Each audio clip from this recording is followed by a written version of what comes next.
There's one other thing that makes tubby time the very best time of the whole day. And do you know what that is? It's a very special friend of mine, my very favorite little pal.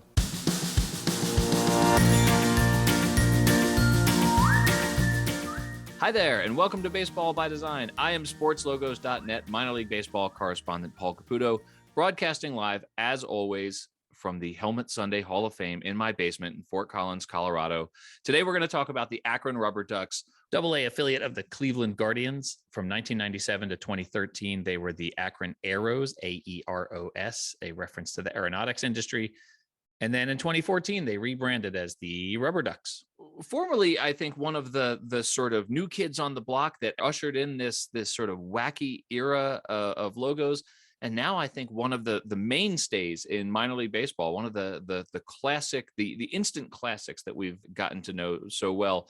August is Curved Brim Media Month on the Baseball by Design podcast. All month long, I'll be featuring the other 5 content producers for the Curved Brim Media Network. I'll be speaking with Ed Rivera from the Dad Hat Chronicles later on.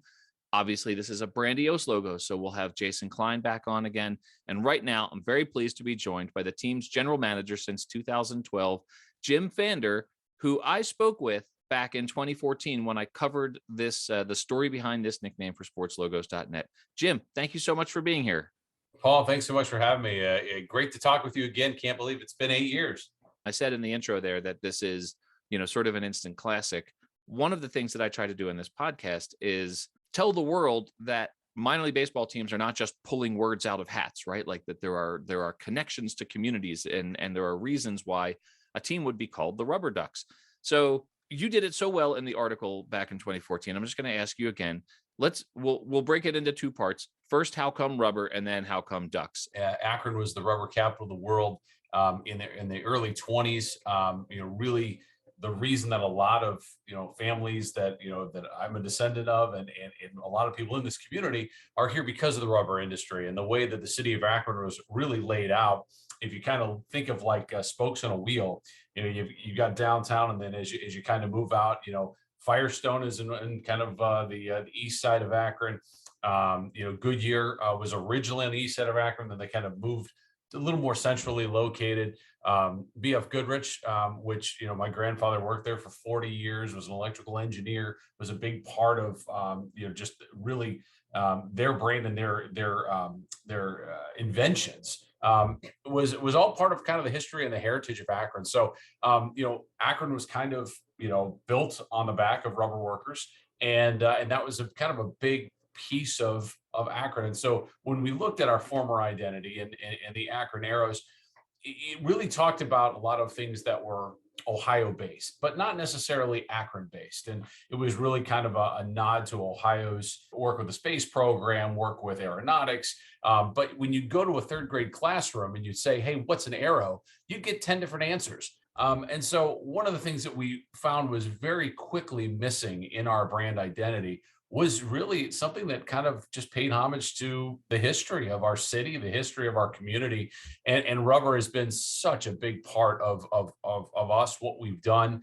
And it's kind of that roller coaster ride, again, riding high in the 20s, but in the late 70s and early 80s, a lot of the rubber companies were moving out of Akron, and Akron really kind of had to reinvent itself. And now, years later, Goodyear has returned to Akron. They've got their world headquarters back in Akron, and so it's kind of back on the upswing. And Bridgestone has merged with Firestone, and Bridgestone has their technology center here. So the rubber companies are still a big part of our history and our heritage, and I think that's what's really important when you rebrand a team. You really want it to talk about really 3 things. One is the history, the heritage of the city. The second, it's got to be fun. And you ask the question, where do ducks come in? Well, we play at Canal Park, and not only rubber was a big part of Akron's history and heritage, but also the Ohio Erie Canal. And the Ohio Erie Canal runs right behind the left field wall. We play at Canal Park. The stadium was built with the canal right behind the left field wall, stretching from Cleveland all the way down past Canton, down in Tuscarawas County. So it's about 100 miles, kind of a canal and the trailway that really connected Cleveland to New York, and that was kind of a main shipping industry. And Quaker Oats were started here in Akron as well, and so they would ship the oats. The story is they'd ship them underneath the streets here in Akron down to the canal. They'd load up the canal boats and they'd float off. Well, on canals, many times we have a lot of ducks, and so a lot of ducks swim on the canals. They're a big part of, kids love to feed the ducks and all that fun stuff. And one of the first rubber ducks was actually made here in Akron, as they were finding things to do with rubber. You can make tires, but there's a lot of things you can do with rubber. So this is my very long-winded answer, Paul, but this is kind of how we became the Rubber Ducks. And it's a kind of something that was fun, something that talked about the history and the heritage, and something that kids could identify with, because we know that, really our brand is the biggest part of our identity. It's all about the logo. It's about the history, the heritage, and then really your brand identity. So I have to say I'm a huge fan of long-winded answers because it speaks to how much there is to say, right? Like, I mean, I think to the uninitiated, to the people who don't know this story, they look and they say, oh, a goofy minor league team named themselves for a child's toy, right? And it's not that. It's so much more than that. And the really good minor league brands, the ones that have staying power, the ones that really build a name for themselves, are the ones that have these important stories that are relevant to their local community. That being said, you told me back in 2014, you said you were braced by your friend Scott Hunsicker with the Reading Fightin' Phils for this thing that happens a lot, especially with the sort of the wackier, the more outrageous the name, the more of a swing there's going to be, an initial backlash and then an acceptance, especially if it's a good logo. The Brandiose guys refer to a thing called the J curve. I'm sure you heard about that, and the initial dip and then the much higher, rise on the other side. So how did that pattern work out for you? Let's just say the J curve was very short. And I'll tell you, I give credit not only to Scott, as you had mentioned, but also Jason Klein, you're going to talk with as well. Jason had been through many of these, and he really prepared us well. And he said, get ready. It's going to be 3 to 6 months where people are just going to be crushing you left and right. It's going to be tough. So put on those flak jackets, hunker down, get ready. And so we had our whole staff prepared for it.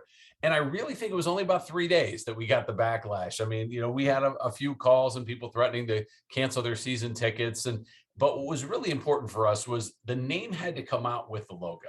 And so when we, a lot of teams will say, okay, here's the name. And then, a few weeks later, here's the logo. And then here's the uniforms. And, they really stretch it out. Well, for us, because of thinking, okay, it's going to be, like you said, a kid's bath toy, right? It's you think of Bert and Ernie and Sesame Street. Well, we wanted to make sure that when you saw it, you're like, oh, I get it. Yeah, it's kind of that juxtaposition of like, well, here's what I think it's going to be, but when you see the duck and it's this tough looking duck with, it's got teeth, right? It's got that kind of representing that blue collar work ethic of folks in Akron. And I think it was really important for us when the brand came out, the name and the logo had to come together. And I think because of the way we did it, and again, all credit goes to guys like Scott Hunsicker and of course Jason and Casey from Brandiose. Those are the guys that really kind of walked us through it and it really taught us how to do it and how to do it the right way. And, a good friend of mine, Chuck Domino, was also kind of helping me with just kind of, ideas, and he'd gone through it with the Fightin' Phils and with some other with other teams as well. So I think that's really what kind of prepared us to be ready for it.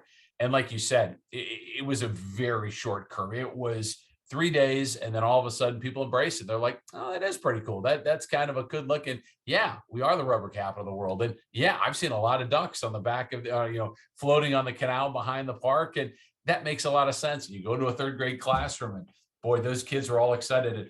So you guys have some great alternate brands. One of them appeals to my sensibilities quite a bit. I've been to Akron twice, once during the baseball season, and I got to go to a game there.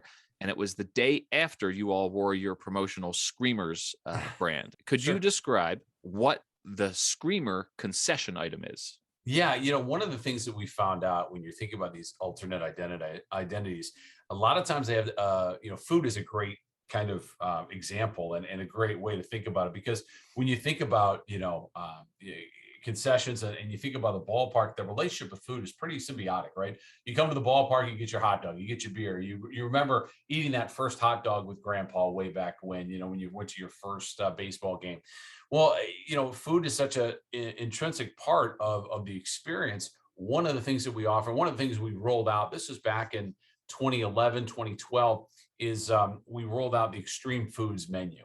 And we each year we've been adding to it a couple of items each year go on the list, a couple of items come off the list. But the Screamer was one of the original items, and it is a gigantic ice cream sundae. So it's a plastic batting helmet filled with 21 scoops of Smith Dairy Smith ice cream, then topped with bananas, Marciano cherries, sprinkles, whipped cream. I mean, it's huge, and you can just imagine on a summer day, as people are ordering this and they're walking back to their seats and ice cream is melting down their arms. I mean, it's all part of the experience. It's all part of the fun when you come to a game.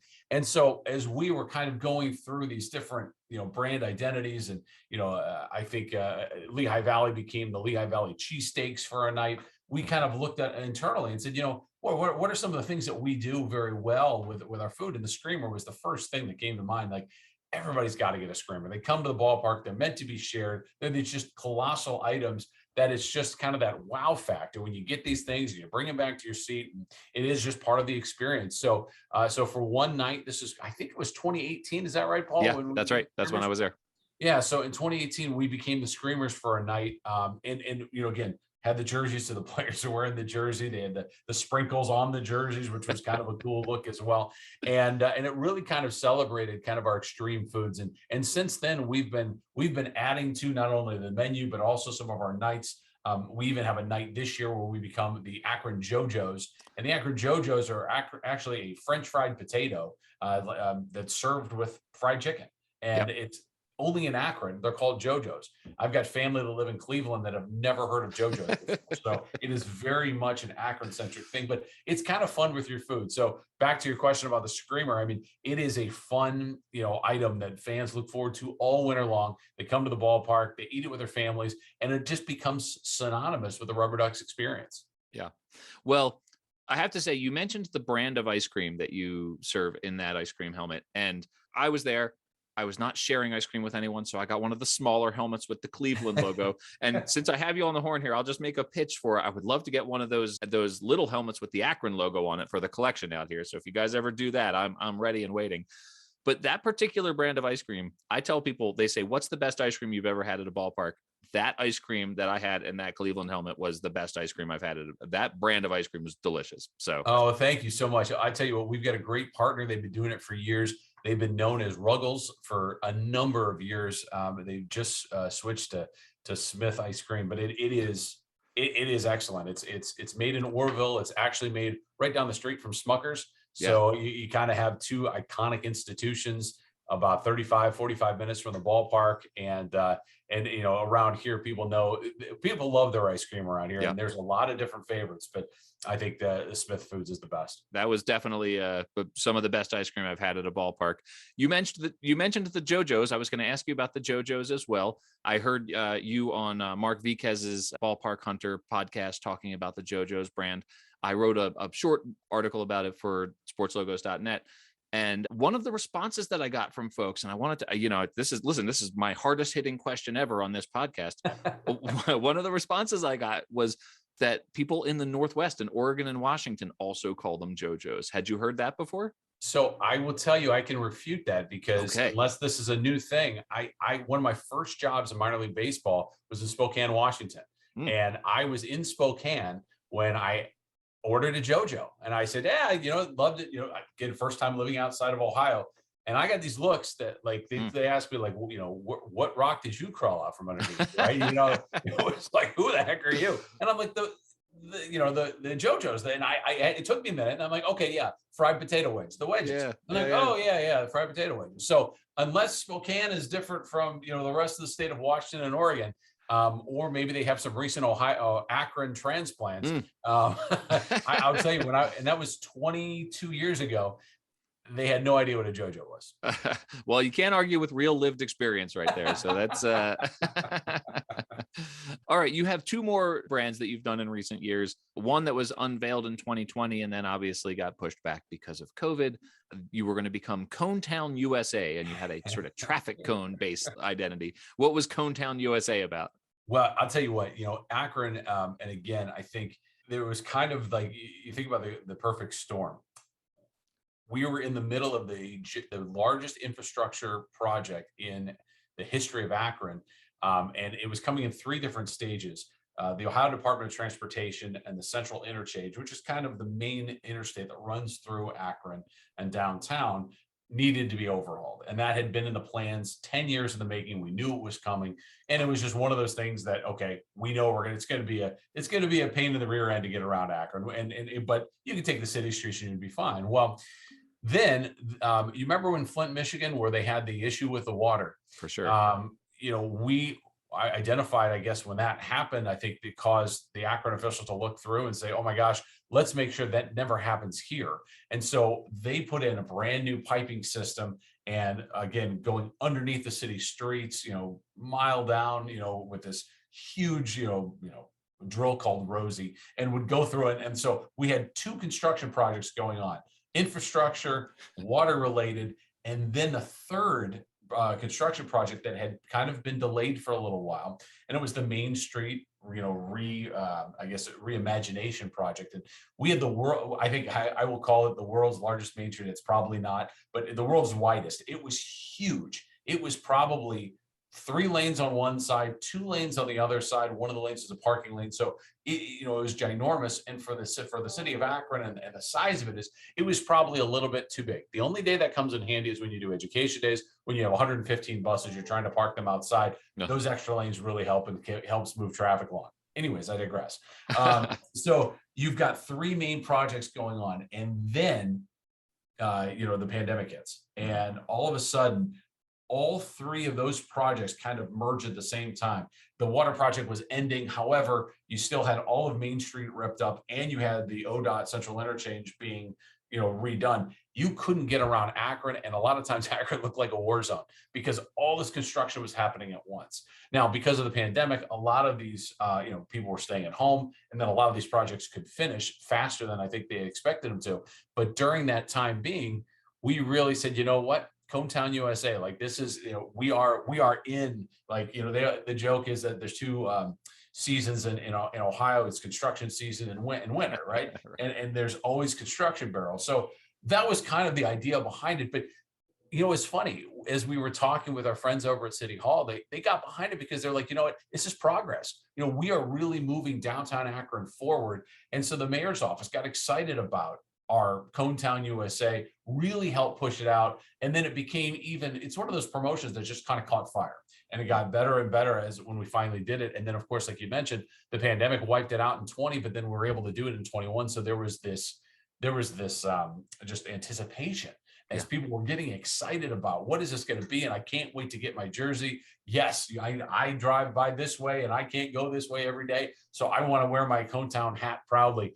And I think that's what just kind of helped it, unintended consequences, but got a life of its own, and it got even bigger than we thought it was going to be. So definitely a lot of fun. It was one of my favorite rebrands that we've done.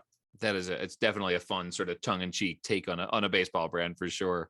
The other one, you mentioned your 4 mascots that you have with the team, and you're celebrating one of them when you rebrand. I should say that at the time of this recording, this is actually just a couple of days away. By the time this drops, it will have already happened, but you'll be playing as the Akron Homers, and you essentially have a big sort of purple pigeon as one of your mascots. And so can you talk about the decision to celebrate Homer the pigeon with one of your alternate brands? Yeah, Homer's kind of he's our distant cousin mascot. When you think about the other mascots, we've got Orbit, who is part of the Akron Arrows brand. He's a space cat, kind of ties in kind of the space industry, and kind of we brought him along from the previous brand. Webster and Roberta are 2 ducks. So Webster came first. Roberta, his female counterpart, came second. Roberta spelled Rubberta, And so they really kind of tie in. They're ducks. They they walk like a duck, talk squawk, squawk like a duck. Right? So I mean, they make a lot of sense. But in 2012, we actually came out with Homer the Pigeon. He was actually our second mascot. In downtown Akron, like many downtown areas, there's lots of pigeons and pigeons living all over the downtown area. And it just kind of, we wanted to do something different, whereas Orbit and Roberta and Webster are all kind of fuzzy mascots. Homer is a 7-foot inflatable pigeon. He's the world's largest pigeon. He's huge, right? And so, he walks around. Some of the things he can do is pretty entertaining. The suit was made from the same company that makes the Superstars, which are this national act that, Clammy Sosa, Shark McGuire, they travel the country and they entertain fans of all ages. So we kind of got our own Superstar suit. And, we named him Homer. And, we had a name the mascot contest. This was all the way back in 2011. And you had mentioned Chuck Domino. Chuck was a part of that group when we were kind of brainstorming, what should we do? And I think Chuck's vote was Pidgey the Pigeon. And Homer came from another person in our office. It's always, the names that you never think, oh my gosh, where that, it's the guy who does finance. It's like, oh yeah, I think it should be Homer. And then everybody's like, I like that. That kind of works, right? So it kind of all came together. But the way the mascot was selected was really fun. And this was all Chuck's idea. So we split the room in half and we said, okay, we want half of you to come up with any color combination that you want. And the other half, we want you to come up with any animal that you want. So the first one comes out, it's a frog, and then it's a black and gold frog. And I said immediately, absolutely not. This is Browns country. We don't want any Steelers, anything related to the Steelers. So that was thrown out quickly. That was an easy one. Then the next one was like a camouflage dolphin. And I'm like, it doesn't really kind of fit with Akron. And then the next one was a pigeon. And I was like, yes, that makes a lot of sense.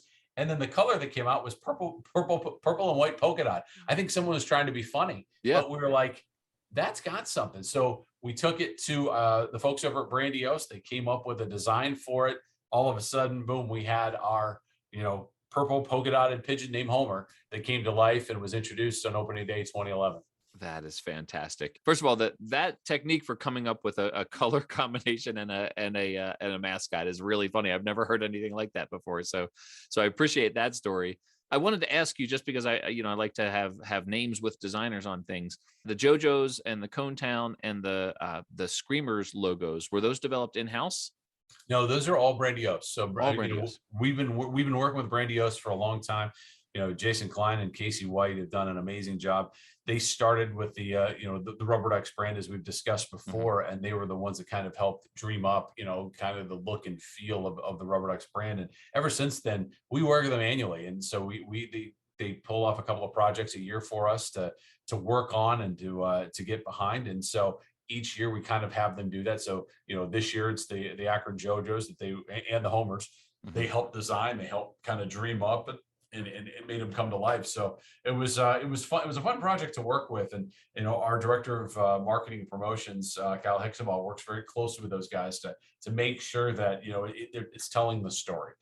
What is our goal out of this and what can we use this for? And we want to make sure that it tells the story of what it's supposed to tell, whether it's Akron centric, whether it's, team centric, whether it's our community centric. Cool. Well, I'm going to go talk to Jason about all that now. Jim, I took more of your time than I intended to, so I apologize for that, but I appreciate you coming on and talk to me. Where can people, I know that the RubberDucks are easy to find on social media. Where can people find you online? Sure. AkronRubberDucks.com. I believe it or not, I'm not on social media by design. So sometimes you got to have that control group in there somewhere. You must get so much done every day. I do. And there's a reason, but I have the people that handle that for me. So, awesome. But honestly, it's been a lot of fun. And Paul, great talk with you again. I love the world of logos as well. And I think as we've always tried to do is try to come up with something fun, unique, that our community can really get behind. And it's been fun to see, Akron and then folks outside of Akron that really, love and appreciate the logos that we've been able to design and really bring to life. And so I think that's part of the fun of minor league baseball. So I excited to hear more about your conversation with Jason.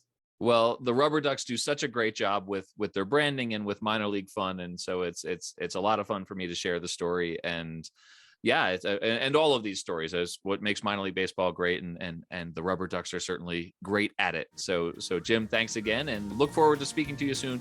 Hopefully it won't be 8 years this time. Sounds good. Looking forward to it as well. Thanks so much, Paul. Thanks, Jim.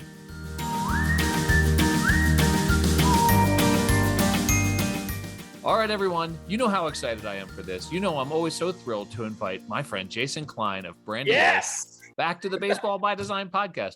We're here. We made it. We're finally back. It's been like 3 weeks since people have heard anything from Jason Klein on this podcast. So, oh man, we've been so busy and working on so many fun projects. I cannot wait for everybody to see what we're working on. Oh my gosh. Well, this has all been, you guys, I can't wait to write about it for sportslogos.net. You guys are always so generous about letting me know when stuff is coming up and sharing the files with me. And, you've been in the news a little bit already with the Rooster Tails up in the Rooster Tails. That's a fun thing you guys did this summer. I'm actually going to get to a game. I'm going to get to a Dust Devils game to hang out with Eric Mertens. And so anyway, I know you guys have been up to a lot. I can't wait to see what else you have coming. And hey, by the time this drops, maybe we'll have already broken the news that you're obliquely referencing here that we can't exactly name. So yes, I hope so too. But we are here to talk about what must feel like ancient news to Brandiose, the Akron RubberDucks. I covered the RubberDucks first in 2014 for sportslogos.net. You and I got to speak then. Was one of the first times we spoke. I think I spoke with Jim Pfander back then in 2014 for this article. Oh, Jim, I love Jim. The Akron RubberDucks were the wackiest of the wacky. It was the brand. Now it feels like they're tried and true. What would minor league baseball be without the Akron RubberDucks?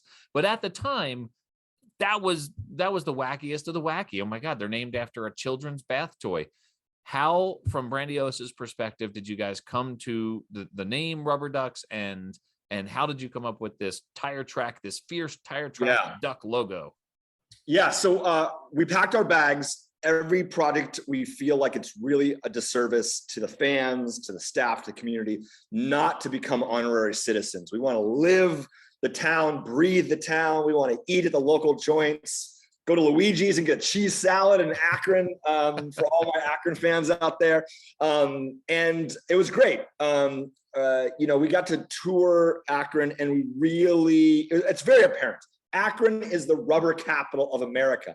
Firestone, Goodyear, the blimps, even the Heritage, where it was like an industry town where like like Goodyear and Firestone and all those tire companies like owned houses in which the employees rented from. So it felt like more like a military outpost, if you will, than it did, a part of American industry. But, being the rubber capital of the world, we had to figure out, okay, well, what is a name that's going to sort of lure people in, that's going to suck them in, that's going to get them excited, a name that's going to surprise everybody. And RubberDucks, I mean, it kind of came together pretty quickly. One of the important things about the brand is when you hear the name, you think Bert and Ernie's squeaky bath toy. Yes. And so we knew everybody was going to go that direction. In the same way, when we said Chihuahuas, we know people were going to go Yo Quiero Taco Bell, Paris Hilton's Purse Dog at the time. So we had to like flip the script, and we said we got to go complete opposite. And so galvanized steel, rubber, you got like, so there's flames, there's like, it's a duck. There was a lot of conversation about how do you make a duck that doesn't feel like Donald Duck or the Oregon Duck or, all those ducks out there. Broadening the fire, obviously black for tires was going to be in there. We knew, there's going to be flame colors. So you get the oranges and the yellows and the reds that we explored. And then blue to sort of, we love this idea. I think we got the idea when we worked on Pensacola, which was, Pensacola is a, beach community, Gulf Coast, lots of neon down there, party time. And we had this idea of like, what if an electric sign reflected off of the back of the fish?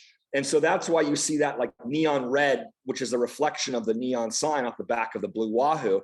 And we had the same sort of feeling, which was, what would a reflection off a like like a wet, rainy night, rubber tire, what would that reflection be? And so that's where the UCLA blue or Air Force blue came in there. Awesome. Well, so the tire tracks themselves, right? The tire tracks are a big part of the identity. In the primary, the sort of backside of the duck's head is a tire track. There's some alternate versions where you've got the duck head and tire tracks sort of form these arms with fists. There's a letter A that is formed entirely by tire tracks. There's one that has like a duck foot that has tire tracks around it. So obviously the tire industry is huge to Akron, and it's huge as part of this identity. I mean, this identity is as much tire track as it is duck. Right. And that was the idea, was that you wanted to reinforce the rubber industry's impact on America, the idea of burning rubber. So it was all of this effort to sort of make it surprising as a contrast to a bath toy, and really, like, we wanted people to go, that's not what I was expecting, because we had the pleasure of working with Chuck Domino on this project as well. He was consulting. Chuck, the godfather of minor league baseball marketing, Reading fame, Lehigh Valley fame, Richmond fame. And one of the things about Chuck was he always likes to surprise. He loves to take fans on the journey of,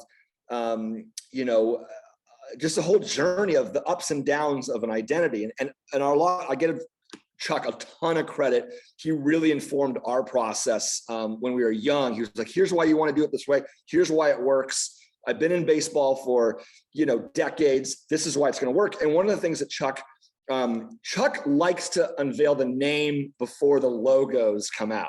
Now, you have to be a really thick skin as a staff, because if you have a name like the Trash Pandas, the RubberDucks, the Flying Squirrels, and you release a name without logos, people are going to be like, oh my gosh, what I have imagined in my head is no, this is going to go really, really bad. Right. And so, and I think it was with Lehigh Valley, Chuck came to us and he said, I want the fans and the community to put in their imagination something that is going to be completely different than what we're going to present to them. Mm-hmm. So as a way, minor league baseball teams, as we all know, they don't have gazillion-dollar ad budgets like big, pro sports teams. And so they have to get publicity. They have to drum up attention. And to do that, Chuck was like, I want to put the name out because we need eyeballs, and eyeballs is going to bring attention to our brand. And if we put the name out and everybody comes up with their version of what the RubberDucks is going to look like, or the Flying Squirrels, that's going to work towards our advantage. And so when we put out RubberDucks, everybody's like, oh my gosh, Bert and Ernie's squeaky toy, this is terrible.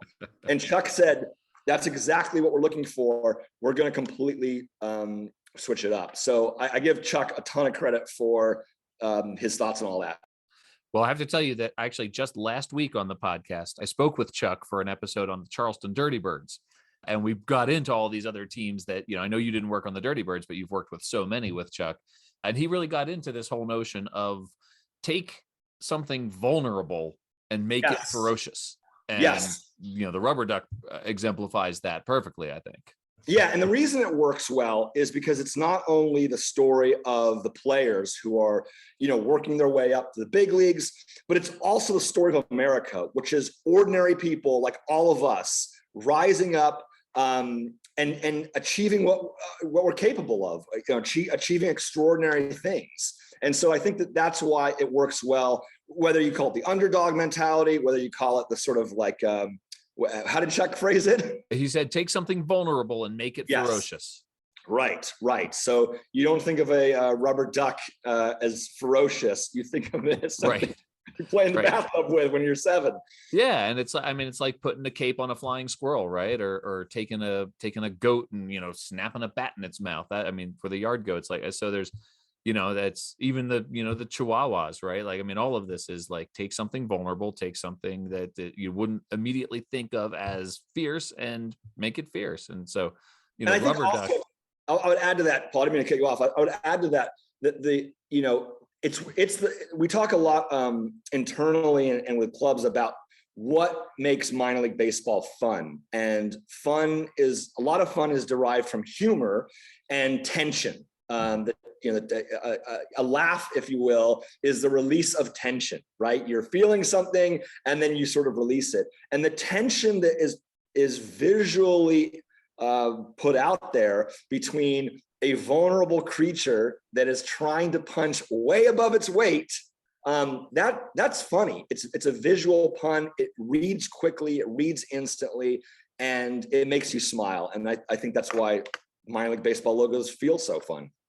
Well, and this one in particular, because first of all, it was relatively early in the sort of wacky era of the minor league baseball logos, right? Like, so it was still at a time when people could be surprised by a team name, right? I mean, there's been so much expansion of that in minor league baseball in general. And this one, I think, sort of set a precedent of you can do something that at first blush sounds like, oh, we just pulled a name out of a hat, or we're just trying to be as wacky as possible. And then, I mean, I love it. I mean, I love it. Like I love the Iron Pigs one. And I love, the Yard Goats. I mean, these ones that have these stories where you're like, oh gosh, this goes way deeper than just surface deep. This is not just wacky for wacky's sake. So the connection to the tire industry, the connection to the rubber industry, the connection to the fact that rubber ducks themselves are actually important. If I remember correctly, the first rubber duck was actually made, the bath toy was actually made in Akron. So yeah. So there's that connection there as well. So this is one that I really enjoy because it sounds so wacky, it sounds ridiculous, and then the more you dig, the more I have a reason to do a podcast, because these are the stories I love to tell. But you said earlier, well, this is so long ago, and I remember when this is crazy. It's not so crazy anymore. And the same thing happens every year, is that a new minor league baseball brand comes out and people go, this is outrageous. How outrageous is it? And the question is, are they getting more outrageous? I don't think they're getting any more outrageous. I think they're just new. Because we don't think Iron Pigs at the time was completely outrageous, right? Yeah. And it was blasphemous, the Iron Pigs. And now we look back over, a decade or so, and we say, that's not so crazy. Yeah. And even the idea, if we can even go further back, everybody asks me like, oh, I don't want to be embarrassed and these names are outrageous. But if you think about it, the Mud Hens as a brand, sure. It's a female chicken in a swamp. Like, if we would have pitched that today, I think people would think that's outrageous. Yeah, it's a fat little game bird. It's like, it's sort of this ugly fat bird that it's the sort of to me, the modern equivalent is the Idaho Falls Chuckers, right? Like this, like completely just like innocuous little bird that has become a logo. And yeah, and I would even say, if I came to you and I said, Paul, I have this amazing idea for a Major League Baseball name. And you're like, awesome, I can't wait to hear it. And you're like, it's going to be the best name ever. Great. It's going to be like one of the biggest franchises in the world when we use this name. Like, okay, great. I can't wait to hear Jason. Like, I'm on bated breath. Like, what is it? And I said, we're going to call this Major League team the Purple Pants. You would say that is absolutely ridiculous. We're going to be embarrassed. That is a terrible name, the Purple Pants. But then if I said it came back, I said, okay, no, I got another one. The Red Sox. Oh, it's brilliant. Brilliant. Absolutely brilliant. Classic. So I think even if we think about, if we want to come up with a name like the Purple Pants, that would sound silly today, but the Red Sox somehow works. I think Philadelphia Phillies is never going to make it out of the first focus group, right? Like, so. It's a great example. Yeah. And I think when we're children, we're always taught that if something has to be explained, that it's a bad idea. Mm-hmm. And especially in minor league baseball, if it opens up a conversation where somebody hears it and they go, oh, tell me why they're called the Rubber Ducks. Tell me why they're called the Red Sox. Where did the Phillies come from, right? Mm-hmm.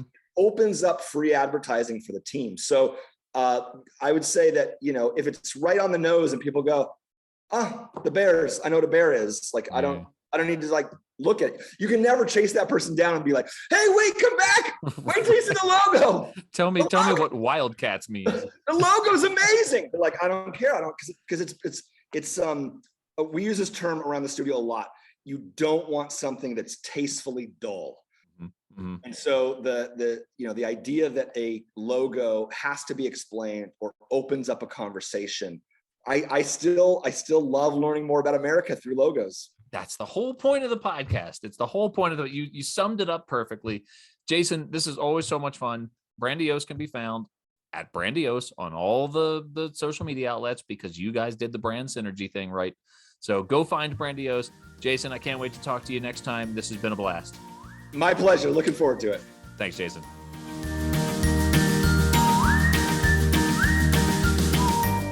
Welcome back, everybody. As I mentioned previously in the episode, this is week 1 of Curved Brim Media Month on the Baseball by Design podcast. And week 1, of course, has to be celebrated with my friend, my co-founder of the Curved Brim Media Network, Ed Rivera, host of the Dad Hat Chronicles podcast. Your podcast was one of a few that like really inspired me to start this project. I saw you guys out there having fun creating things, and it was an inspiration to me. So this Baseball by Design podcast exists in part because I was inspired by what you were doing out there. So thanks for being who you are, man. Full credit. Absolute full credit. You were the only podcast I listened to. There you go. And, see, now that we have edited this, it is the only podcast that mattered, that inspired you to create your own. Yes. And influenced my choice of hat. There it is. Yeah. Actually, I have been wearing, I've said this to you before, like, Twitter's such a random place, right? And I'm sure I would have discovered you eventually just because we're part of this same minor league baseball community. Mhm. But I think I told you at first that I would not have followed you if you had been the Flat Brim Chronicles, right? Like the fact that it was the fact that it was the Dad Hat Chronicles. I was like, this guy's speaking my language here. So anyway, we'll get to that. We'll get to your podcast, though. I want to talk about that a little bit more. But right now, the reason that you are on this episode is because you have a connection to the Akron RubberDucks. Being a former resident of Ohio and a Cleveland baseball fan, the RubberDucks are near and dear to your heart. So first of all, I'll just ask you, what's your connection to the RubberDucks? So first of all, I love the RubberDucks. I've, even when they were the Arrows, when they did that whole rebrand, love the Arrows, love the RubberDucks even more, right? Love them. But when I started my whole, Dad Hat Chronicles on Twitter, and this was before I did my podcast, the RubberDucks were the very first minor league team to ever follow me. That's right? Cool. Right. So I felt an even better connection with them because they're like, all right, I'm doing this, they don't even know who I am, which I'm like, 40 minutes away from them and they're following me. So, I was like, yes, you will always fun. Remember your first. That's true. That's true. So as a Cleveland baseball fan, obviously the RubberDucks are an affiliate. They're the AA affiliate of the Cleveland Guardians now. Was the connection to the tire industry, the rubber industry, immediately evident in that name? Like, did anyone in that area think, why in the world are they called the RubberDucks? Or did everyone just know that? Yeah, no, it was immediate. Like, it's like, okay, yeah, Goodyear, capital, rubber capital of the world. Yeah, we get it. Absolutely. There was no like, I don't get it kind of situation, right? When you get a lot of these other minor league teams that you really have to dig deep to find out the meaning, everybody knew right away, RubberDucks, got it, right? Yeah. And it actually worked out. They're very popular with their name. Absolutely. So one of the things that you have developed over the course of doing this podcast is an appreciation for the logos themselves. You've really developed a sense for that. I know that you have some RubberDucks caps, but even whether you have them on caps or not, do you have a particular logo in these sets that really speaks to you as a fan of the team? Oh, one, I love their let's go with the regular RubberDuck. That's, that logo is great. Second is their faux back, their Rubber Ducky. Yeah. Come on now, seriously, that's a great one. You gotta have a good sense of humor to wear a hat, which I do. I have it. Yeah. With my yellow Rubber Ducky hat. But one of my favorites one is their Copa. Okay. Which is Perros Calientes, right? Hot dog. Right. I'm a fan of hot dogs. I love hot dogs. I love going to the ballpark and eating a hot dog. That's my thing, a souvenir cup and a hot dog. And when they brought this one out, I was like, oh my God, they're like speaking my name, right? It's like this hot dog with a pitchfork and he's on fire. And it is such a cool logo, guys. If you have not seen it, you have to check it out because it is an absolute wonderful logo. I love it. It's great. Well, and I know that you have an affinity for a lot of the Copa de la Diversión hats, or just the logos in general, that whole identity system. You are a Spanish speaker, and this program was developed to expand the reach of minor league baseball. Certainly it has done that with fans of logos. What do you think? And this is, I don't think, something we've ever really talked about. What do you think about the success of that program expanding the reach of minor league baseball into the Spanish speaking communities? I think it's great, right? Yeah. You want to expand the game. Minor league baseball did it right. You want to expand the game. You want to expand the popularity of not just, here in the US, but across the board, in other countries and all of that, and even Hispanics here in the US. When you say that you are, paying, homage to Hispanic culture, and you're coming up with these crazy, awesome logos, because they're all awesome. And first of all, I'm a loud guy.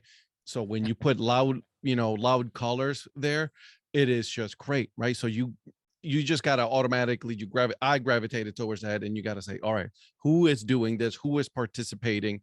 Because I want to give my money to them buying a dad hat from them. So yeah, absolutely. I think it was a very smart idea. Absolutely. Fantastic. Yeah. I love the program, and in part just because so many more logos to talk about, right? It's fantastic. So you're talking over 130 teams right now that are participating, and some of them have had multiple Copa brands, Correct. So it's amazing. Speaking of alternate brands, one of the Akron RubberDucks alternate brands is, and this has become sort of a funny little trope on Twitter here, is that they have a concession item called the Screamer. Correct. And it's a head-sized helmet filled with ice cream and all sorts of other stuff. I mean, it looks like one of these things that would take, an hour and a half to eat by yourself, and it would be soup by the end of it. So you need like 7 friends. I'm pretty sure that on Twitter, Carl Holcomb may have eaten one by himself, and I'm a little concerned. I'm a little concerned because that's a lot of. That was a lot of ice cream for one person. But based on the pictures he was posting, it looked like he may have eaten one of these himself. But then, because of my affinity for ice cream helmets, this logo that now features, they have an alternate brand based on this Screamer identity. And because I am, I have a certain affinity for a frozen confection and a plastic helmet, this hat, this logo has become known as the Caputo, which I think actually you might have actually had something to do with at least propagating that. I don't know who started it, but I know that you've been sharing it around. So I saw that, right? And I'm like, okay, hold on a second. This is, and I texted you, we texted each other. I'm like, listen, Paul, this is your hat. This has your name written all over it. You need to get this dad hat, because obviously it has the Screamer on it. And I'm like, come on now. And the best part about it was $10. $10, free shipping. It was incredible. Right? Free shipping, $10. I'm like, dude, seriously, let's do it. Yeah. And then somehow, I cannot remember who was the one who started it, but they dubbed it the Caputo hat, which it does make sense. It is the Caputo hat. I hope I'm giving credit where it's due here. I think it might have been Joe Profit, Eric Profit's brother from of the Earn Fun Average podcast. Yeah. So kudos to you, Joe. Joe, if it was you, thank you. If it was not you, we'll correct it. We'll fix it in post. Speaking of podcasts, you're here right now because we are part of the Curved Brim Media network together. It's something that I'm super proud of. And this month, all month long in August, I just want to feature my fellow content producers on this amazing network of people that we've assembled. And it's been so much fun. Your podcast, you and Anna DiTomaso, who does the Baseball Bucket List podcast, she'll be on next week with me. You guys are 2 of the podcasts that really inspired me to start this. The Dad Hat Chronicles. Hold on a second. You said this was the only podcast. I told you I'll fix it in post. I'm gonna edit all of any reference to anyone else. delete. Right. So your podcast is called the Dad Hat Chronicles, and so one of the questions that I get sometimes, and I want to clear this up before we actually talk about the podcast itself. Can you, for the record, it's not a term that is, they're just made up out of thin air. Teams will sell, they list this item on their team store as the dad hat. So can you tell me what are the distinguishing features that make something a dad hat? A dad hat, you can consider it an unstructured, right? There's really no structure to it. The brim, it is curved. It has to be curved in order to be considered a dad hat, right? If you sit on it, no foul. You can just put it right back on your head and you're good to go. Yeah. For me, a dad hat, it consists of a strap with a little bit of a clasp or a buckle in the back, right? I am not a one who subscribes to the notion that a dad hat has to have that can include a Velcro back. That is an abomination. It should not be on a hat. Yes, I said that, guys. I am sorry if you feel otherwise. But it does have a strap, right? So it is adjustable. Listen, when you think of a dad, a lot of the times, as I am, you see those hats there. You see a lot of dads wearing a dad hat. That's where the term came from, dad hats, right? You know, parents wearing it. My wife, wears one. My daughter wears a hat. Yeah. You know, they may not call it a dad hat, but it is, the unofficial official term, dad hat. Okay. All right. Your podcast isn't just about hats. Your podcast, well, it's evolved since it began. At first, it was about sort of collecting, and then it has expanded since then. So can you tell me about the sort of progression of the podcast and what you're trying to do with it and why you started it? So as a fellow collector, I collect dad hats, and that's what I do. I have well over 200 plus dad hats right now at this point. When I started, I wanted to get to know the story of why people started collecting, and that it was a lot of fun. I got to meet a whole bunch of other cool people, one like you, because you collected the ice cream helmet. That's how we really got to know each other. There was a natural progression of things with it. I was doing, for a little bit of time, I started, interviewing some baseball players, some coaches and things like that. And then I was like, why am I limiting it to just people that are coaching or playing? So I decided to expand it to people who are involved in baseball overall in some form or another, right? Whether you're a hat company or you're a GM or someone who works in social media, something like that, right? That are involved in baseball and what really led them to get to that. We've done some things such as play catch movement, things like that really does show how baseball has been such an integral part of many lives across the U.S. Yeah, it's been great. I mean, it's been a blast to follow it. And it's one of the reasons that we started this Curved Brim Network thing was to highlight the work that other folks are doing. One of the things that I think is really important, and I think this is across the board in Curved Brim Media, is that it's a very positive approach, right? Like it's never hot takes and complaining, right? Like you're highlighting really sort of genuine fandom or, genuine sort of support of minor league baseball. And that's been fun for me as a fan of your podcast to follow that. Yeah, and you know what? There's plenty of negativity and complaining out in the world. The only thing you're probably going to hear me complain about is going to be about the Guardians logo. I will take it to my deathbed that is a horrible logo. But I make fun of it, right? Sure. We do it in a manner in which it is funny. Sure. And because I'll be honest, I own 3 dad hats from the Guardians, right? So I'll still buy and support my team. Yeah, of course. But I think that you're right. I think the being positive and lifting each other up is a much better way of spending your time, especially right now in society. So yeah, I'm with that's the whole key of it. Okay. Well, I want to wrap this up, Ed, with a segment that I've been doing on my podcast since the very beginning. And I've done this on every single episode, as regular listeners will know. And I call it Paul Caputo's totally original baseball by design, very famous questions. So that's very original. I love it. That's the name of this segment. And so I just have some questions that I think it's about time that you answered, Ed. Sounds good. I told you this was going to be a hard-hitting interview and there was going to be some ambush journalism here. So bring it. So get ready. It's about time you go on the record with some answers to some of these questions here. I love it. All right. Ed, pineapple on pizza?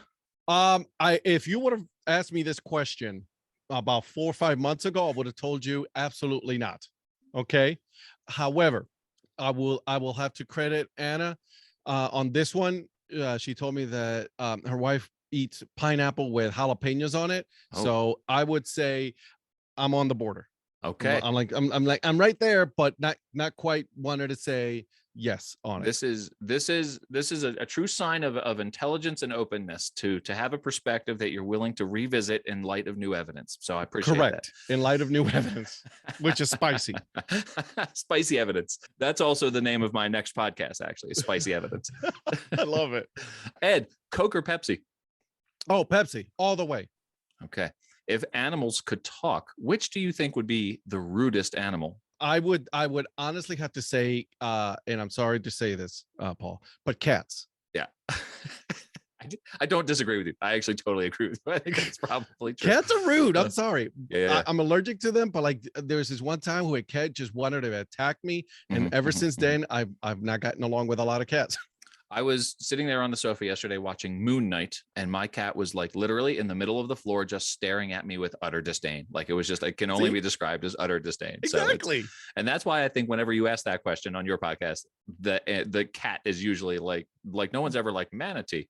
So no, nobody's gonna say manatee. I mean, they're the dogs of the sea. So all right, if you could have one superpower, what would it be? One superpower? Yeah. It would be to fly. To fly. Okay, very good. Yeah. Burritos or tacos? I will go burritos all day long. Yeah. And you always don't get me wrong, I like tacos. Yeah. Burritos is a beautiful thing. It absolutely is. Hey, which Disney princess do you think would make the best spy? Oh, Rapunzel. Okay, you've had a lot of time to think about these answers. And then finally, who is your favorite member of the Curved Brim Media Network? Oh, by far. All of them. Oh, it's like picking a child. If you listen to Ed's podcast, you know that this is Ed's famous, not so famous questions that he asks his guests at the end of every episode. And it's always fun. And I'm always sitting there listening, and I'm like, I have an answer to that question. And you've got like, I don't know, like 25 or 30 of these that you sort of rotate.